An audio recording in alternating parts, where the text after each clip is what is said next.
warahmatullahi wabarakatuh. Salam kenal teman-teman, nama saya Triwulandani. Saya adalah calon guru penggerak angkatan 9 dari kota Balikpapan, Kalimantan Timur. Fasilitator saya adalah Bapak Nanang Nuryanto dan PP saya adalah Ibu Kristina Vika Prasetya. Berikut adalah demonstrasi kontekstual pemikiran KHD dari sekolah saya. Selamat menyaksikan. Demonstrasi kontekstual dari pemikiran Ki Hajar Dewantara. Siapa sih Ki Hajar Dewantara itu? Nah, berikut akan saya jelaskan siapa beliau. Ki Hajar Dewantara merupakan Bapak Pendidikan Indonesia. Ki Hajar Dewantara sebenarnya memiliki nama asli loh. Beliau bernama Raden Mas Wardi Suryoningrat. Mulai 1922 berganti nama menjadi Ki Hajar Dewantara. Selanjutnya disingkat sebagai Suwati atau Ki Hajar Dewantara, atau biasanya disingkat sebagai KHD. Apa sih yang kamu ketahui dari pemikiran Ki Hajar Dewantara mengenai pendidikan? Pendidikan menurut Ki Hajar Dewantara merupakan tuntunan dalam hidup tumbuhnya anak-anak, menuntun segala kodrat yang ada pada anak-anak agar mereka dapat mencapai keselamatan dan kebahagiaannya setinggi-tingginya baik sebagai manusia maupun sebagai anggota masyarakat. Berdasarkan pemikiran Ki Hajar Dewantara, pendidikan itu berpihak pada murid. Bagaimana sih artinya pendidikan yang berpihak pada murid itu? Pendidikan yang menitik beratkan peserta didik sebagai prioritas utama yang harus kita layani. Tiap anak memiliki kemerdekaan untuk belajar sesuai dengan keinginan dan kemampuan alamiah yang terbentuk dalam diri anak atau sesuai dengan kodratnya.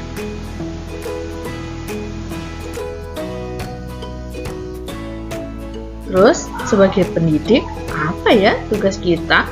Menurut Ki Hajar Dewantara, ada beberapa tugas yang harus kita lakukan. Sebagai seorang pendidik itu tidak mudah loh. Menurut Ki Hajar Dewantara, pendidik itu diibaratkan sebagai seorang petani. Apa sih artinya pendidik itu sebagai seorang petani? Ibarat petani menyebarkan benih atau bibit padi tidak bisa memaksakan tanaman padi itu tumbuh menjadi tanaman lainnya. Petani hanya bertugas untuk menuntun tumbuhnya padi itu, memperbaiki kondisi tanahnya, memelihara dan memberi pupuk, supaya tumbuhan itu tumbuh dengan subur. Begitu juga dengan anak. Anak sudah memiliki bakat, minat, dan guru tidak bisa memaksa untuk anak itu ingin dijadikan apa. Guru pun tidak bisa memaksa, apalagi orang tua. Petani tidak membedakan dari mana asal padi, pupuk, dan hal lainnya, karena padi mempunyai hak yang sama untuk tumbuh dan berkembang, begitu juga dengan murid. Pendidik merupakan petani dalam kehidupan. Pendidik hanya menuntun segala kekuatan kodrat yang ada pada anak-anak agar mereka dapat mencapai keselamatan dan kebahagiaan yang setinggi-tingginya sebagai manusia maupun sebagai anggota masyarakat.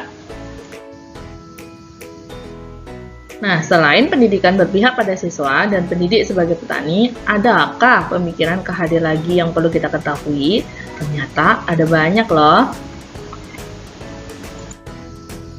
Berikut pemikiran Ki Hajar Dewantara. Yang pertama mengenai sistem Among, kedua mengenai kodrat alam dan kodrat zaman, dan yang ketiga mengenai trilogi pendidikan. Apa itu sistem Among?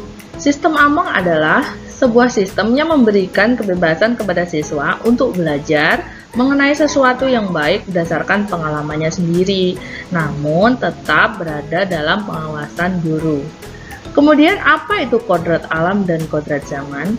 Bahwa setiap anak itu memiliki kodrat setiap dia lahir. Kodrat alam adalah kodrat kekuatan, potensi, atau keadaan diri yang secara alamiah melekat pada diri masing-masing peserta didik. Kodrat zaman adalah kekuatan, potensi, atau keadaan diri yang berubah sesuai dengan kondisi sosial, budaya masyarakat, atau perkembangan zaman. Sedangkan trilogi pendidikan ini sangat sering digaungkan oleh Ki Hajar Dewantara.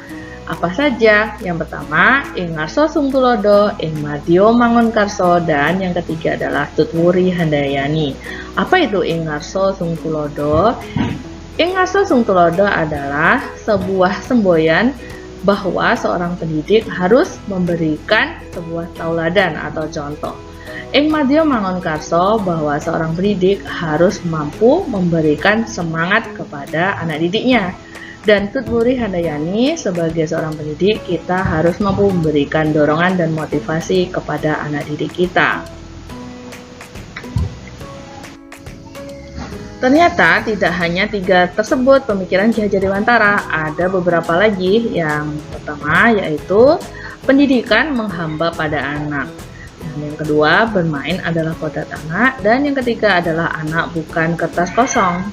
Apa itu menghamba pada anak? Nah, pendidikan itu menghamba pada anak yang berarti kita sebagai pendidik harus ikhlas dalam mengabdi kepada anak, berserah diri pada anak, dan mendidik dengan sepenuh hati dan semurni-murninya. Kemudian apa itu bermain adalah kodrat anak?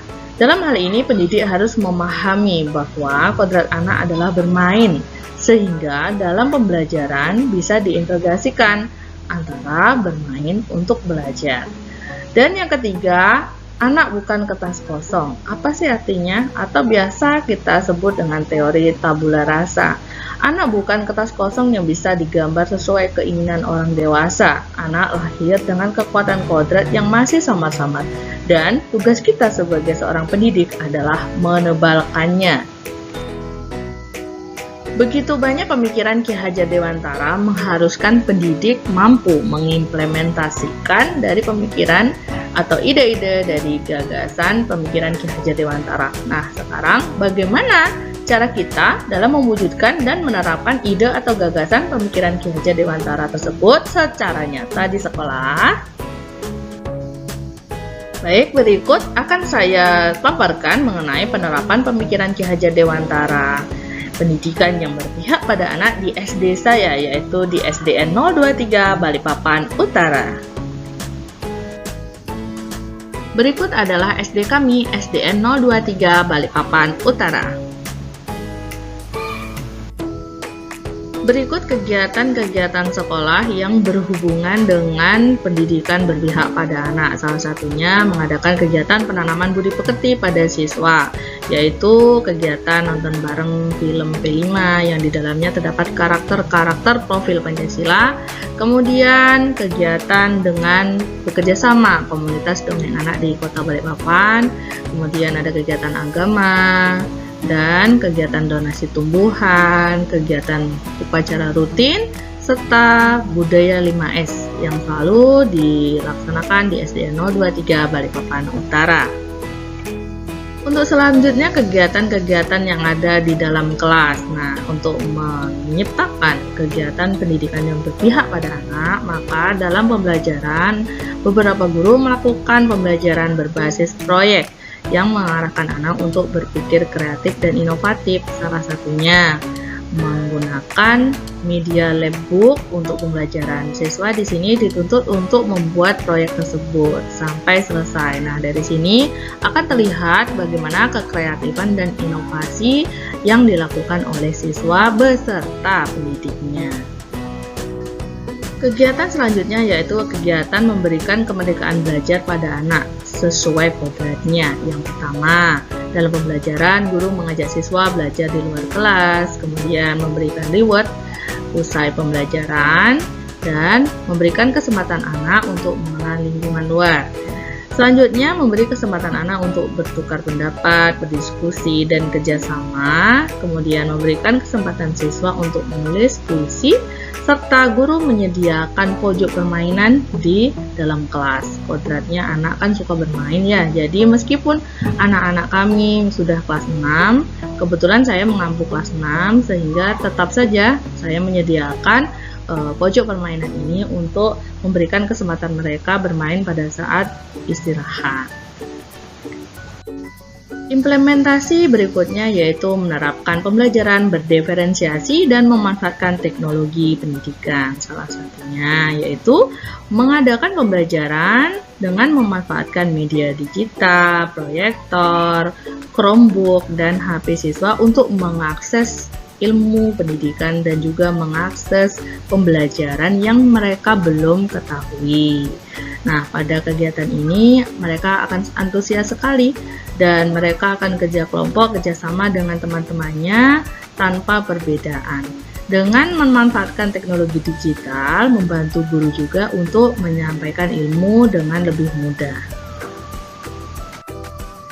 Tidak mudah dalam mengadakan implementasi pemikiran KHD di sekolah kami. Kami tentunya juga menemui beberapa tantangan.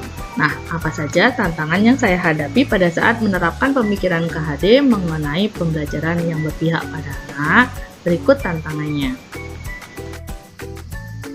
Tantangan yang pertama yaitu menjadikan penerapan ide atau gagasan KHD ini menjadi sebuah proses yang dapat disesuaikan dengan kodrat alam anak dan tuntutan zaman, serta mampu menjadi contoh teladan yang menginspirasi dan mendorong semangat murid. Kemudian tantangan yang kedua, partisipasi orang tua dalam mendukung program-program sekolah itu kadang-kadang kurang maksimal, sehingga pada saat kami akan melaksanakan program terkendala. Dan dari tantangan ini kami juga akan mencari solusi agar pengimplementasian pemikiran KHD di sekolah kami menjadi lancar. Solusinya adalah sebagai berikut. Baik, untuk solusi yang pertama yaitu kita tidak berhenti sebagai pengajar atau sebagai pendidik, kita harus selalu melakukan pengembangan diri, mengembangkan keterampilan yang relevan dengan perkembangan abad 21. Dan yang kedua, memastikan seluruh warga sekolah melakukan dan melaksanakan kegiatan pembiasaan dan penerapan pendekatan KHD secara terencana dan aktif agar hasilnya dapat bermakna. Kemudian yang ketiga, agar orang tua selalu mendukung, baiknya kita melakukan pendekatan dan membangun komunikasi yang efektif dengan orang tua murid, sering mengadakan kegiatan pertemuan dan musyawarah, dan tentunya selalu melibatkan orang tua murid dalam tiap kegiatan. Baik teman-teman, terima kasih sudah menyempatkan waktu untuk memahami demonstrasi kontekstual saya mengenai penerapan pemikiran KHD di sekolah saya. Sebelum saya mengakhiri presentasi saya, ada beberapa pesan. Salah satunya, jangan jadi guru yang biasa. Jadilah guru yang luar biasa bagi anak didikmu. Terima kasih telah menyaksikan presentasi saya. Semoga presentasi saya ini dapat bermanfaat untuk kalian semua.